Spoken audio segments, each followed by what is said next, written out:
Ang ating Bombo News Analysis ay may kaugnayan sa pagbabawal na sa mga politiko na makisawsaw sa pamahagi ng mga ayuda o tulong mula sa gobyerno. Iyang detalye ay atin ni Bombo Kervin Gamad. Mahalagang hakbang ang pahayag ni Department of Social Welfare and Development o DSWD Secretary Rex Gatchalian na magiging mahigpit ang ahensya laban sa mga politikong nakikisawsaw sa pamamahagi ng tulong sa mga kababayan po natin. Sa matagal na panahon, naging karaniwang eksena ang mga politiko na nakabuntot sa relief operations. Mga tarpaulin, may kamera at may mga ngiting wari, kanilang perang ipinapamahagi. Samantalang malinaw na pondo ito ng taong bayan, hindi personal na donasyon ng sino mang halal na opisyal. Ang ayuda ay karapatan ng mamamayan, hindi pabor na kailangang ipagpasalamat sa mga politiko.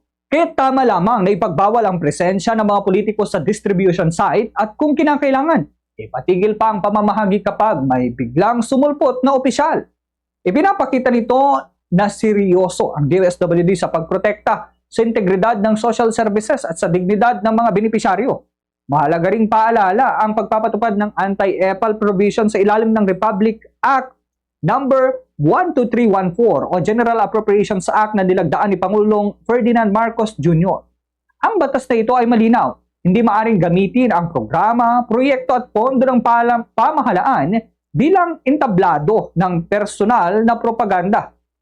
Sa panahong malapit o malayo man ang eleksyon, ang ganitong gawain ay hindi lamang hindi ethical, kundi ito'y tahasang pang-aabuso sa kapangyarihan. Gayunman, hindi sapat ang mga pahayag at probisyon sa papel. Ang tunay na sukatan ay ang maigpit at walang pinipiling pagpapatupad. Dapat managot ang sinumang lalabag, maliit man o malaki ang pangalan. Kailangan ding palakasin ang loob ng mga social worker at ang mga field officers na ipatupad ang patakaran ng walang takot sa impluwensya ng politika. Kung nais natin magkaroon ng pamahalaang may malasakit at may integridad, dapat magsimula ito sa simpleng prinsipyong ito. Ang serbisyo publiko ay hindi entablado ng personal na ambisyon.